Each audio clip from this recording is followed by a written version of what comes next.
Hello, students. Welcome in the lecture number 15 of our percentage.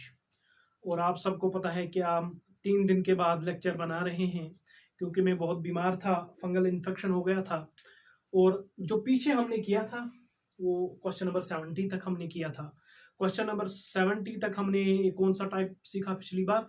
वो था expenditure is equals to price into consumption, जिसमें हमने दो तरीके के सवाल पढ़े। एक पहला जो तरीका का सवाल था उसमें हमने एक्सपेंडिचर को चेंज नहीं किया था, उसको कांस्टेंट रखा था। लेकिन जो दूसरा टाइप था हमारे पास उसमें हमने एक्सपेंडिचर को चेंज किया और प्राइस को भी चेंज किया और कंजप्शन को भी चेंज किया। और आज हम ला रहे हैं इंपॉर्टेंट टाइप ऑफ परसेंटेज, जिसमें हम पढ़ेंगे मेंसुरेशन वाले सवाल, जिसमें हम लेंथ को इंक्रीज करेंगे या ब्रेड्थ को इंक्रीज करेंगे, या अगर हम ट्रायंगल्स की बात करेंगे उसकी बेस को इंक्रीज करेंगे या डिक्रीज करेंगे, यानी कि चेंज करेंगे। तो आज हम पढ़ते हैं क्वेश्चन नंबर 71 से लेके। लेकिन इसको पढ़ने से पहले आपको मेंसुरेशन की फार्मूलाज का पता होना बहुत जरूरी है। अगर आपको मेंसुरेशन के फार्मूलाज पता नहीं है तो एक बार 10th या 9th की बुक खोल के देख लीजिएगा कि इनकी फार्मूलाज क्या हैं, वहां से आप कवर कीजिए या डायरेक्ट गूगल में दीजिए कि हमें इनकी फार्मूलाज पता होनी चाहिए और उसके बाद आप क्वेश्चन कर सकते हैं। तो चलते हैं क्वेश्चन नंबर 71 के ऊपर। Question number 71 answer. तो क्वेश्चन नंबर 71 क्या कह रहा है? In a triangle height is increased by this and base is increased by this percentage, then find the percentage increase in the area of triangle. तो हमने क्या करना है? Percentage increase in the area of triangle. Area कितना बढ़ गया है? हमें पता है कि एरिया ऑफ ट्राइंगल है, एरिया ऑफ ट्राइंगल किसके बराबर होता है? Half of base into height.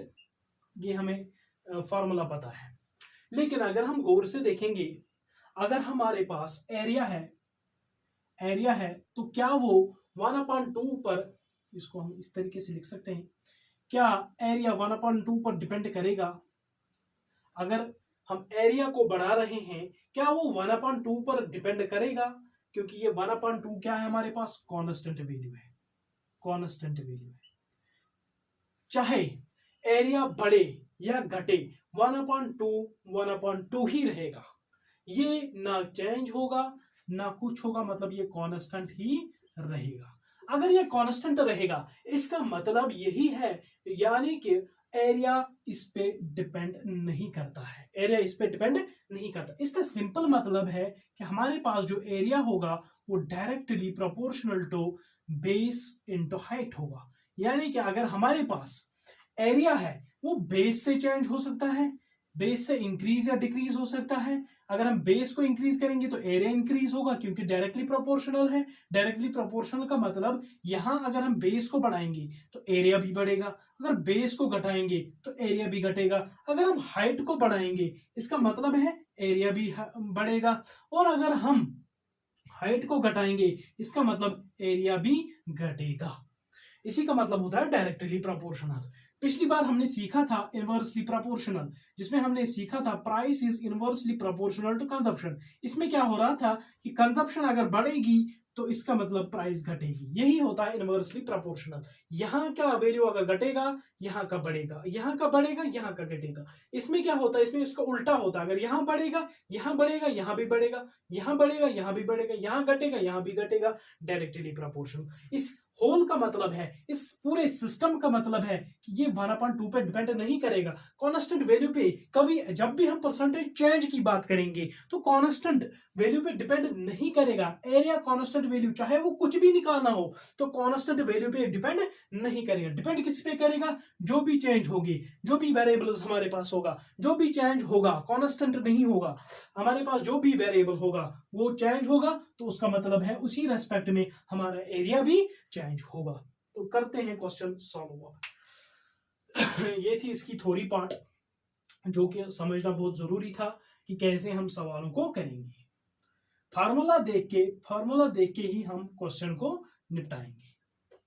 तो क्या है हमारे पास? एरिया ऑफ ट्राइंगल था, area of triangle is equal to half of base into height. इसका मतलब ही है एरिया डिपेंड करता है बेस इंटू हाइट पर। Area is directly proportional to base into height. ये है हमारे पास इक्वेशन, ये है हमारे पास expression. In a triangle height is increased by, तो हाइट क्यों क्या हो रहा है, 37.5% से बढ़ रही है। 37.5% की फ्रैक्शन वैल्यू 3/8 होती है, तो 8 पे हाइट 8 से लेके 3 बढ़ रही है, मतलब 11 हो रही है, मतलब 11 ही हो रही है। And base is increase bye 45.45%, 45.45%। इसकी फ्रैक्शन वैल्यू क्या होगी, अगर हम गौर से देखेंगे, 9 सही 1/11 की फ्रैक्शन वैल्यू, परसेंटेज वैल्यू क्या होती है, 9 सही 1/11 की फ्रैक्शन वैल्यू क्या होती है, 1/11, 1/11। क्या ये इसका 5 टाइम है, 5 9 45, और यहाँ पे 5, 11/5 मतलब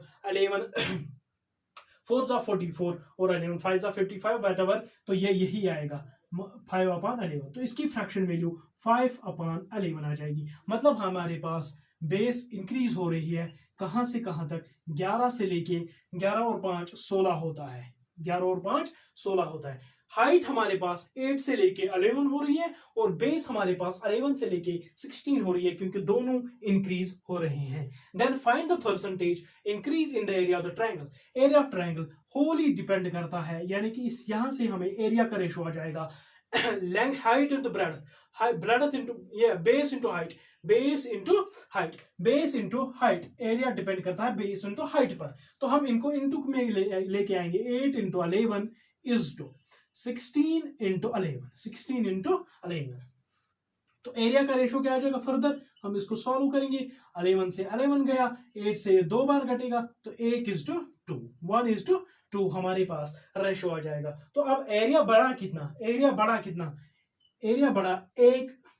पहले हमारा एरिया कितना था, वो था 1, बढ़ा कितना 1, तो 1 पे ही 1 बढ़ा, तो हमारे पास 1 बढ़ा। 1 की ही परसेंटेज वैल्यू 100% होती है, तो यहां पर हमें बढ़ा 100% वैल्यू। हमारे पास एरिया चेंज हुआ 100%, यानी कि हमारे पास पहला एरिया जो था उसका दुगना एरिया हमें मिल गया। तो इसी तरीके से हम दूसरे क्वेश्चंस को भी सॉल्व करेंगे। पहले हम इनकी फॉर्मूला लिखेंगे, फॉर्मूला में देखेंगे क्या चीज हमें जरूरत पड़ेगी। अगर हमारे पास यहाँ पे अगर हम देखेंगे, अगर हमारे पास हाइट ना दी होती, हाइट निकालनी होती, तब एरिया दिया जाएगा, तब एरिया दिया जाएगा, एरिया और बेस बेस दी जाएगी। अगर आपके पास एरिया दिया जाएगा, this is to this and this is to this is equals to base, is base, base changes from this to this and area changes from this to this. तो आप बताइए height क्या होती है हमारे पास, तो हम एरिया अपॉन बेस लेते रेशो में, क्योंकि वही तो हाइट होती है हमारे पास। हाइट होगी एरिया अपॉन बेस के बराबर, एरिया अपॉन बेस के बराबर, एरिया अपॉन बेस के बराबर। अगर हम बेस निकाल लेते तो एरिया अपॉन हाइट के बराबर। इसी तरीके से हम अपने क्वेश्चन को, अपने आंसर को बदलते जाएंगे। जिस तरीके से हमें क्वेश्चन में पूछेगा, चाहे हाइट निकालनी हो, चाहे बेस निकालनी हो, चाहे हमें एरिया निकालना हो, तो हम कोई सी भी वही फार्मूला लगाएंगे जो हमारे पास मेंसुरेशन में दी हुई होगी। पहले वो फार्मूला लगाएंगे, उसके बाद देखते हैं क्या निकालना है, चाहे एरिया निकालना होगा, चाहे बेस निकालनी होगी, चाहे हाइट निकालनी होगी, उनका रेशो निकालेंगे और देखेंगे कि क्या निकालना है। आगे आने वाले क्वेश्चंस में भी देखेंगे हम कि क्या निकालना है, तो उसी तरीके से क्वेश्चन को हम चेंज करते जाएंगे। तो यह है 100% इस क्वेश्चन का सोल्यूशन। तो चलते हैं क्वेश्चन नंबर 72 के ऊपर। बहुत महत्वपूर्ण क्वेश्चन है, बहुत इंपॉर्टेंट क्वेश्चंस ये हैं, क्योंकि ये मेंसुरेशन वाले सवाल इंपॉर्टेंट होते हैं। तो चलते हैं हम क्वेश्चन नंबर 72 के ऊपर। The base of a triangle is increased by 40%, by what percentage should its height be increased so that the area increases by 60%। तो एरिया कितना इंक्रीज, हमें पता है area is directly proportional to base into height, base into height. Question number 72 की अगर हम बात करेंगे, एरिया इज डायरेक्टली प्रोपोर्शनल, इसको पूरा बड़ा लिख लेते, and the base of the triangle is increased by 40%। लेकिन यहाँ एरिया चेंज हो रहा है और हाइट निकालनी है। अब जब हाइट निकालनी है, इसका मतलब ही हमें height is equals to area upon base निकालना होगा। हाइट का रेशो ये आना चाहिए, हाइट हमें इस फॉर्म में दिखेगी।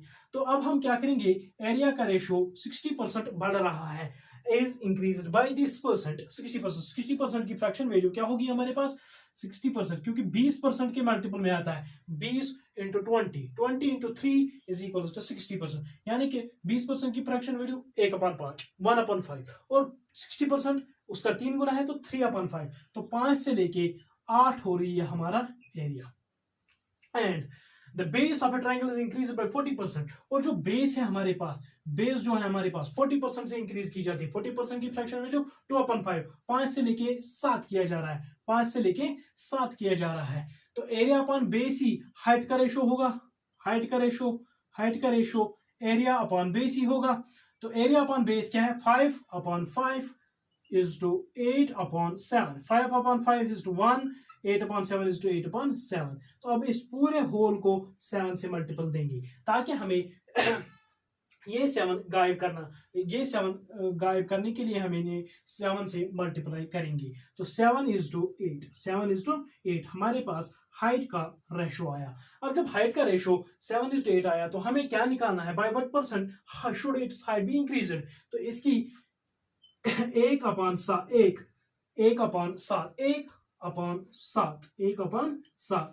एक बढ़ानी है 7 के ऊपर, तो 14 से ही 2/7%, 14 से ही 2, इसी को हम कहेंगे 14.28%, which is approximation answer, and our answer is 14.29%। यहां पर लिखना है हमें अप्रोक्सीमेट आंसर दे दो। अगर एग्जैक्ट होता तो 14.28% होता, लेकिन इसने अप्रोक्सीमेट दिया है तो हम भी अप्रोक्सीमेट के ही साथ जाएंगे, क्योंकि 20 तो हमारा आंसर नहीं हो सकता, 15 भी नहीं, 18 भी नहीं, तो 14.28% हमारे पास आंसर होगा। तो चलते हैं क्वेश्चन नंबर 73 के ऊपर। बहुत अच्छा क्वेश्चन है 73 वाला, बढ़िया क्वेश्चन है। तो हाइट इस तरीके से चेंज हुई। तो अब हम चलते हैं क्वेश्चन नंबर 73 के ऊपर।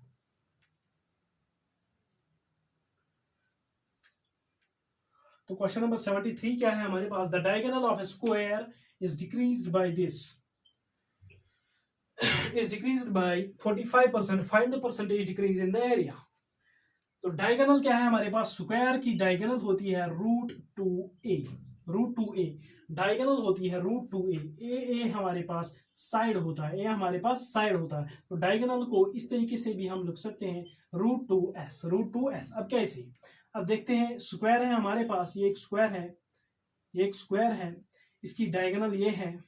अगर हम साइड ए लेते हैं तो ये √2a आ जाएगा बाय पाइथागोरस थ्योरम, पीजीटी यहाँ पे लगाएंगे पाइथागोरस थ्योरम, तो वहां से आएगा। मैं एक शॉर्ट ट्रिक बताता हूँ कि पाइथागोरस थ्योरम हम लगाते कैसे हैं। अगर यहाँ पर और यहाँ पर दोनों सेम हुए, अगर यहाँ पर और यहाँ पर दोनों सेम हुए, अगर हम ये ट्राइंगल देखेंगे, ये ए है, ये ए है, ए तो आएगा, यहां पर भी ए है, यहां पर भी ए है, इसका मतलब ए तो आएगा लेकिन रूट के बाहर आएगा। और यहां क्या बचा, 1, यहां क्या बचा, 1, 1 + 1 √2, 1 + 1 और √2। तो आगे में मेंसुरेशन में सिखाऊंगा आपको कि कैसे हम जल्दी पाइथागोरस थ्योरम निकालेंगे without using the theorem, with common sense हम कैसे निकाल देंगे। तो इस तरीके से निकालते हैं। फिलहाल आप याद रखिएगा कि डायगोनल जो होती है हमारे पास, अगर हम देखेंगे भी पाइथागोरस थ्योरम क्या होती है हमारे पास, hypotenuse square is equals to base square plus perpendicular का स्क्वायर। हमारे पास हाइपोटेन्यूज का स्क्वायर क्या है, यही निकालना है, हाइपोटेन्यूज का स्क्वायर ही निकालना है हमें।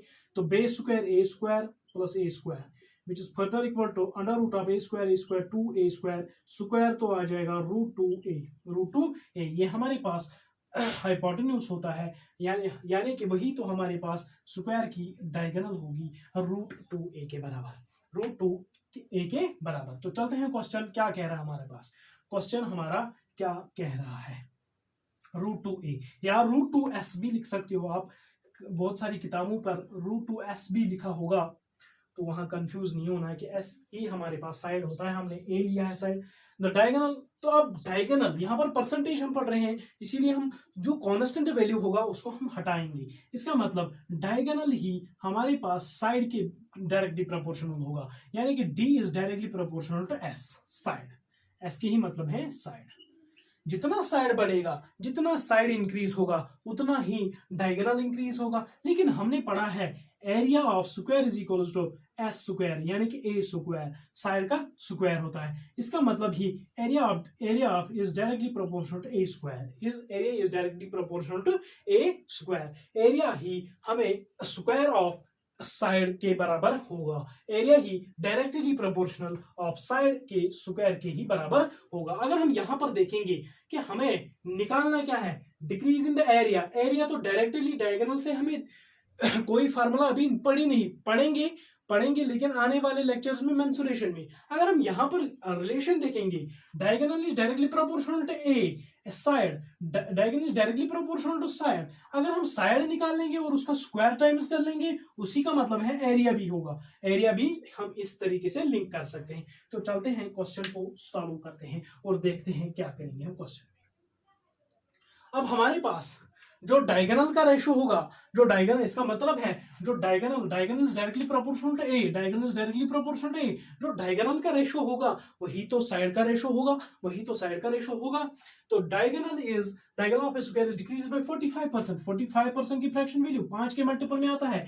5 9 45, तो 5 9 45, 5% की फ्रैक्शन वैल्यू 1/20, तो यहाँ पर 45% की 9/20। तो डायगोनल क्या हो रही है हमारे पास, डायगोनल 20 से लेके 9 डिक्रीज हो रही है, 9 कम हो रही है, यानी कि डायगोनल हमारे पास 11 हो रही है। अगर डायगोनल हमारे पास 11 हो रही है तो इसका मतलब भी साइड हमारे पास 20 से लेके 11 हो गया होगा, 20 से लेके 11 हो गया होगा। लेकिन हमें पता है area is directly proportional to a square, area is directly proportional to a square, यानी कि साइड का स्क्वायर। तो एरिया का रेशो क्या आ जाएगा, 400 इज टू 20 का स्क्वायर कर देंगे और 11 का स्क्वायर कर देंगे, 1 to 1, 20 का स्क्वायर 400 और इसका 1 to 1। अब यहां से क्या बताना है, find the percentage decrease in the area. तो एरिया कितना कम हुआ, एरिया हमें कितना कम हुआ, यहां से लेके यहां तक कितना कम हुआ, एक तो 100 कम हुआ, बचे 300, फिर से 21 कम हुआ, तो मतलब बचे कितने,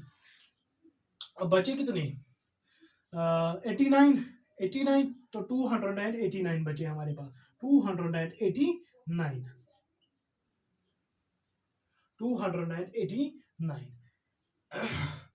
89 या ना 79, 279 बचे 400 के ऊपर, 400 के ऊपर। तो हमें परसेंटेज में बताना है।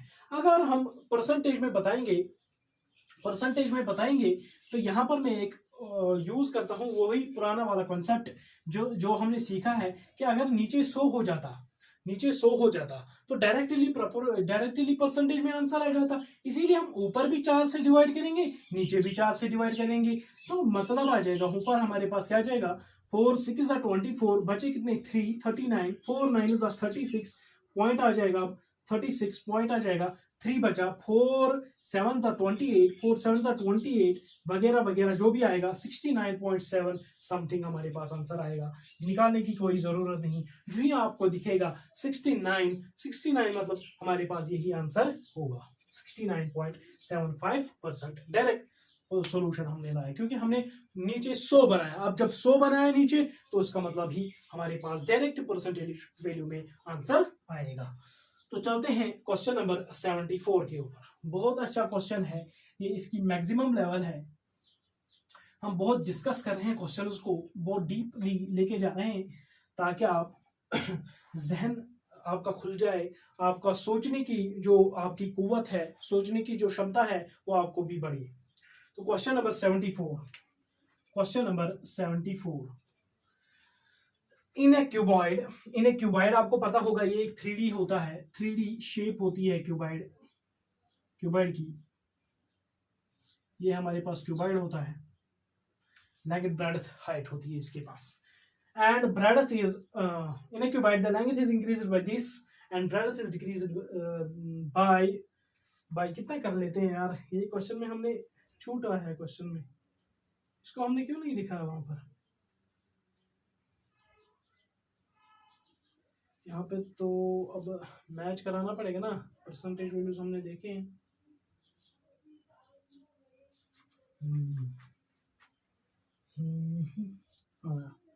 41:2/5%, 41:2/5% है शायद, यहाँ पर मुझे पूरा याद नहीं आ रहा है अभी, देख लेते हैं।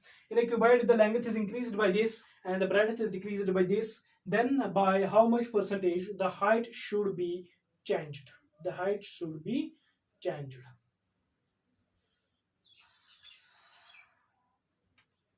2/3 होगा, अब करेक्ट है। अब करेक्ट है, हाँ करेक्ट है। अब bye how much percentage the height should be changed so that the volume remains constant. अब वॉल्यूम क्या होता है हमारे पास क्यूबॉइड का, length into breadth into height. अगर ये कांस्टेंट रहे, अगर ये कांस्टेंट रहे, इसका मतलब ये आपस में इनवर्सली प्रोपोर्शनल होंगे। अगर लेंथ इंटू ब्रेडथ दी हुई है, हाइट इनवर्सली प्रोपोर्शनल होगा लेंथ इंटू ब्रेडथ के। अगर हमारे पास ब्रेडथ निकालनी होगी, इसका मतलब ही होगा लेंथ इंटू हाइट के इनवर्सली प्रोपोर्शनल होगा। अगर हमारे पास लेंथ निकालनी होगी, लेंथ इज इनवर्सली, अगर ये कांस्टेंट रहा, अगर ये चेंज रहा, फिर तो हमें इक्वेशंस के साथ खेलना पड़ेगा। अगर ये भी चेंज रहा, इसका मतलब height is equal to this तो डिवाइड में लेना पड़ेगा। अगर हमने यहां पर कांस्टेंट ये वॉल्यूम रखा है, क्योंकि सवाल हमारे क्या कह रहे हैं, if the length is volume remains constant. अगर वॉल्यूम कांस्टेंट रहा, इसका मतलब ये है height is inversely proportional to the length into breadth, and breadth is inversely proportional length into height, and length is inversely proportional to breadth into height. यही तीन concepts हमें यहां से निकल कर आ रहे हैं, यही तीन कॉन्सेप्ट हमें यहां से निकल कर आ रहे हैं। अब जब ये आ रहा है कॉन्सेप्ट, इसका मतलब ही हमें क्या निकालना है, हाइट। तो हमें ये वाला कॉन्सेप्ट लगेगा, हाइट शुड बी चेंज्ड, हमें ये वाला कॉन्सेप्ट लेना होगा। ये अकॉर्डिंगली आप सवाल में जैसा आपको बोलेगा वैसे ही करना पड़ेगा। तो चलते हैं क्वेश्चन क्या कह रहा है हमारे पास। तो वॉल्यूम हमारे पास इज इक्वल्स टू दिस। अगर ये चेंज न हुआ, वॉल्यूम चेंज न हुआ, इसका मतलब वो इनवर्सली प्रोपोर्शनल टू दिस। अगर ये चेंज हुआ, अगर ये चेंज, फॉर एग्जांपल अगर हम इसको भी देखेंगे, अगर ये चेंज हुआ, अब ये चेंज हुआ, इसका मतलब हमें हाइट निकालनी होगी, तो volume upon length into breadth, ये हमारे पास हाइट होगी। और अगर ब्रेडथ निकालनी होगी तो volume upon length into height. तो इसी तरीके से हम और सारी चीजें निकाल सकते हैं, इसी तरीके से हम और सारी चीजें निकाल सकते हैं। तो चलते हैं क्वेश्चन नंबर, कौन था ये, कौन सा question, 74, question number 74, question number 74। हाँ, in a cuboid the length is increase. तो क्यूबॉइड का वॉल्यूम क्या होगा हमारे पास, length into breadth into height, ये लिखना है हमें। In a cuboid the length is increased by this, तो लेंथ को कितना इंक्रीज कर रहे हैं, 63.63%। तो इसकी फ्रैक्शन वैल्यू हमारे पास क्या होगा, क्योंकि हमें पता है 9:1/11% की फ्रैक्शन वैल्यू 1/11, तो 9 इसी में छुपा है, 9 7 63। अगर हम देखेंगे गौर से तो 63, मैंने 9 क्यों ही गेस किया, क्योंकि 63 में छुपा होता है 9। तो 9 कहां से हमें परसेंटेज वैल्यू में पता चलेगा, यहीं से पता चलेगा कि 9 7 63। इनको देखना होता है, मल्टीपल में देखना होता है कि कहीं ना कहीं मल्टीपल मत है परसेंटेज वैल्यू का। अगर हम 7 से मल्टीपल करेंगे इसको, तो 9 7/11, तो ये बनेगा 7/11। तो ये इंक्रीज हो रहा है क्या, if the length is increase with length 11 से 18 हो रही है, क्योंकि 7 इंक्रीज हो रही है length, and the breadth is decreased by this. तो 41 सही, 41 इंटीजर 2/3%।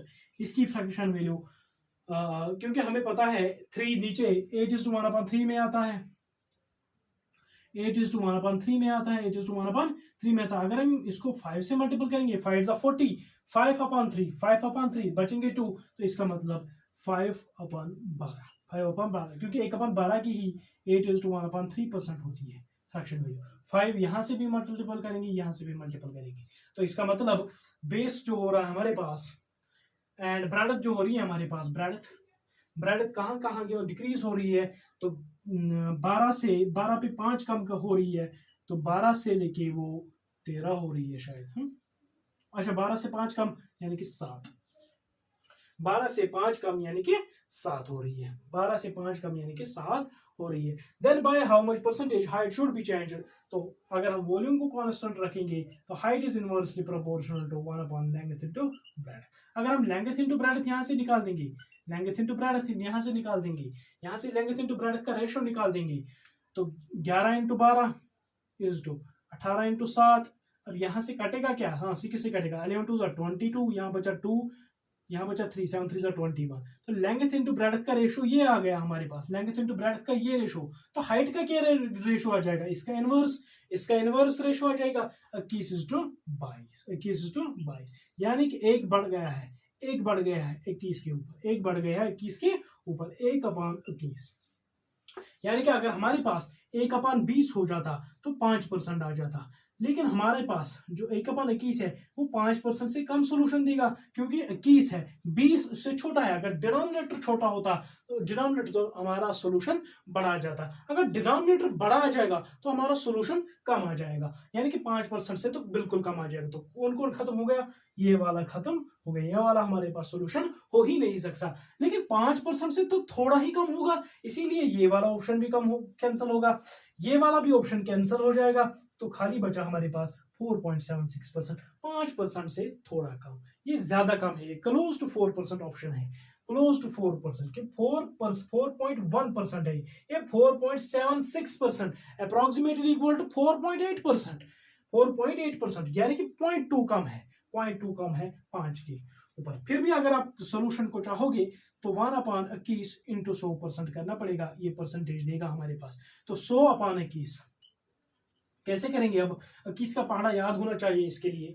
तो 21 × 84 पॉइंट आ जाएगा। 21 × 84 बचे 16, 21 सत्य देना है आपको, 7 यानी कि 147, क्योंकि बचता है हमारे पास कितना 160। तो 21 सत्य 4.7 के करीब करीब हमारे पास सोल्यूशन आ जाएगा।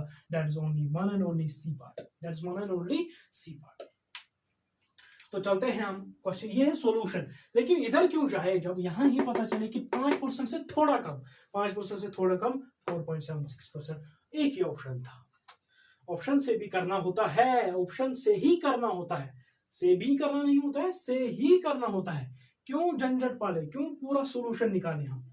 सोल्यूशन निकालना हमारा टास्क नहीं है, हमारा टास्क है कि जवाब देना, सही जवाब कम टाइम में, कम टाइम में सही जवाब पाना ही कॉम्पिटिटिव एग्जाम का रूल है।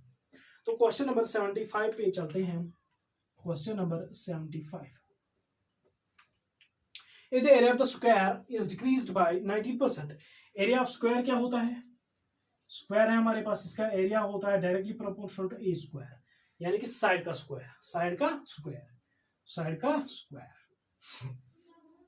if the area of a square is decreased by 19%, तो मतलब एरिया कहां से कहां कर दिया जाता है, एरिया 19% कम कर दिया जाता है। अगर हमारे पास पहले एरिया 100 था, अब 19% कम हुआ है, 800 माइनस 19 यानी कि 81 बचा है अब हमारे पास एरिया। तो एरिया की प्रेजेंट पोजीशन ये है। तो हमारे पास जो साइड होगा, side is directly proportional to under root of area, under root of area. यहां से देखिए साइड किसके बराबर होगा, directly proportional to under root of area. तो साइड हमारे पास अंडर रूट ऑफ, अगर हम इसका रूट लेंगे, इस सारे का रूट लेंगे, इस होल का रूट लेंगे, तो यही हमारे पास, तो साइड का रेशो आ जाएगा। साइड का ratio under root of 100 is to under root of 81। अगर हम देखेंगे साइड रेशो होगा हमारे पास 10:9, क्योंकि हमने साइड का रेशो निकालना है। Then the diagonal of a square, diagonal of a square, diagonal ही हमारे पास डायरेक्टली प्रोपोर्शनल होती है साइड की, जो हमने पहले पढ़ा है। तो एरिया और डायगोनल का रेशियो भी यही होगा 10:9। डायगोनल इज डिक्रीज्ड बाय, एक कम होती है 10 के ऊपर, 1/10 मतलब 10%, then percent, that is option number C, that is option number C. तो यही है हमारे पास percentage on percentage change in किन में, मेंसुरेशन वाले सवालों में। तो चलते हैं एक और क्वेश्चन के ऊपर। यही हमारे पास दिखा है कि डायगोनल ही हमारे पास डायरेक्टली प्रोपोर्शनल टू साइड है, और एरिया में क्या होता है कि side is in under root of area, side is under root of area, directly proportional to under root of area. If we move on to question number 76, we will learn some few things more. Few things more. कहाँ चलेंगे हम question number 76 में। तो question number 76 क्या है, कह रहा है हमारे पास if the area of square is increase by 21%, अगर हमारे पास एरिया है जो है स्क्वायर का 100 से लेके 121 हो रहा है, क्योंकि 21% से हम इंक्रीज कर रहे हैं। तो प्रेजेंट वैल्यू पोजीशन क्या है, present position of area is this, then the side of a square is increased by, तो साइड ऑफ ए स्क्वायर किसके बराबर होगा, इसका रूट लेंगे तो 10:11, एक इंक्रीज करना पड़ेगा 10 के ऊपर, 10 के 10:11, हम 21% इंक्रीज हो रहा है, तो then the side then the side of a square is increased by, तो एरिया 10:11 आ जाएगा, यानी कि 10%। एक जो कि हमारे पास कोई भी ऑप्शन नहीं है, तो इसको कन्वर्ट कर लेते हैं 10%। 10%, तो option A is the correct answer. इसको 10% में कन्वर्ट कर लेना। एरिया 100 है and the area of the square is increase by 21%, मतलब 121, मतलब 10 ये और 11 ये, एक बढ़ गया है 10 के ऊपर, तो 10% हमारे पास चेंज आ जाएगा। तो आज के लिए रखते हैं इतना ही। तो हमने आज मेंसुरेशन वाले सवालों को खत्म किया। जो भी आपको मेंसुरेशन वाले सवाल, चाहे सर्कल का दिखे, सर्कल का अगर हम देखेंगे एरिया पाई आर स्क्वायर, पाई हमारे पास कांस्टेंट वैल्यू, तो ये डायरेक्टली प्रोपोर्शनल होगा रेडियस के स्क्वायर के ऊपर। अगर हम इसी तरीके से देखेंगे अगर हम इसी तरीके से बहुत सारे हमारे पास शेप्स हैं, जैसे कि हमारे पास रेक्टेंगल है, रेक्टेंगल का ये होती है रेक्टेंगल लेंथ और इसका होता है ब्रेड्थ। अगर हम इसका देखेंगे एरिया डायरेक्टली प्रोपोर्शनल होगा लेंथ इनटू ब्रेड्थ के ऊपर। इसी तरीके से बहुत सारे मेंसुरेशन वाले सवाल, यानी कि हमारे पास क्यूब होगा, अगर हमारे पास क्यूब होगा इसका वॉल्यूम भी होगा, वॉल्यूम एल क्यूब, या आप देखिए ए क्यूब लिख लीजिए, क्योंकि साइड हम ए लेंगे और इसका हम एरिया लेंगे। एक सरफेस का एरिया कितना होता है इसके पास, ए स्क्वायर, तो 6 सरफेस का एरिया 6a स्क्वायर। ये पूरे तरीके से हम मेंसुरेशन में पढ़ेंगे, इन सब चीज़ों को मेंसुरेशन में हम पढ़ेंगे। और जब इन सब चीज़ों को बारे में हम मेंसुरेशन में पढ़ेंगे, तो उसके बाद ये सवाल, बहुत सारे सवाल आप खुद से भी कर देना। मैंने 5-6 करवाए, बहुत होते हैं 5-6 बहुत होते हैं, लेकिन आप खुद से भी कर देना। इसी तरीके से हम फार्मूला लगाएंगे, फार्मूला को यूज़ करना पड़ेगा आपको, और फार्मूला के यूज़ करने के बाद आपने देखना कि हमें निकालना क्या है, जो निकालना होगा उसके ऊपर काम कीजिएगा। तो आज के लिए रखते हैं इतना ही। तो कल हम इनकम वाले सवाल पढ़ेंगे। कल हम इनकम वाले, नेक्स्ट टाइप है हमारे पास इनकम वाले सवाल, और उसके बाद हम परसेंटेज ब्रेक मेथड, और उसके बाद deviation, concept of deviation, and उसके बाद कॉन्सेप्ट ऑफ रिवर्स डेविएशन, और उसके बाद concept of successive percentage change and percentages finished there. अब बहुत सारे स्टूडेंट्स मुझे बोल रहे हैं कि इतना लंबा क्यों परसेंटेज को खींच रहे हैं, क्योंकि हमारे पास यही एक चैप्टर मजबूत करने के लिए है पूरे अर्थमेटिक को। पूरे अर्थमेटिक यहीं से मजबूत होगी। अगर हम कॉन्सेप्ट ऑफ डेविएशन को नहीं पढ़ेंगे तो आपको इतनी ज़्यादा प्रॉब्लम होगी एवरेज में, कंपाउंड इंटरेस्ट में, सिंपल इंटरेस्ट में, और बाकी बहुत, जैसे कि हम कॉन्सेप्ट ऑफ डेविएशन का रिवर्स क्या है, एलिगेशन। अगर हम एलिगेशन को नहीं पढ़ेंगे, एलिगेशन को पढ़ेंगे, पहले उसका डेविएशन पढ़ना बहुत जरूरी है, क्योंकि वो उसका उल्टा है, अगर हम होल से निकालते हैं, यहाँ पर डेविएशन में हम होल का रिजल्ट निकाल देंगे, और वहां पे हम पहले वाले को उसका उल्टा लेंगे, रेशो निकाल देंगे नंबर्स का ही वहां पे। तो वो आपको पूरा पता चलेगा जब हम कॉन्सेप्ट ऑफ डेविएशन पढ़ेंगे, रिवर्स डेविएशन पढ़ेंगे। रिवर्स डेविएशन हमारे पास एक और कॉन्सेप्ट बचता है, परसेंटेज ब्रेक मेथड एक और बचता है, जिससे हम बहुत सारे सवाल को हल करेंगे, अपनी मर्जी से सवाल को चेंज करेंगे, उसको कहते हैं परसेंटेज ब्रेक मेथड। अपनी मर्जी से सवाल को चेंज करना, उसी को कहते हैं परसेंटेज ब्रेक मेथड, ताकि हमें सवाल इजी हो जाए, वो भी सीखेंगे। और एग्जाम बेस्ड क्वेश्चन है, इलेक्शन भी है, तो इलेक्शन बेस्ड क्वेश्चंस भी हैं, तो सब चीज़ों को करेंगे। बारी बारी का इंतजार, 5, 6, 7 क्लासेस और लगेंगी परसेंटेज के ऊपर, और उसके बाद टोटल फिनिश। तो आज के लिए रखते हैं इतना ही। Thank you, take care of your self.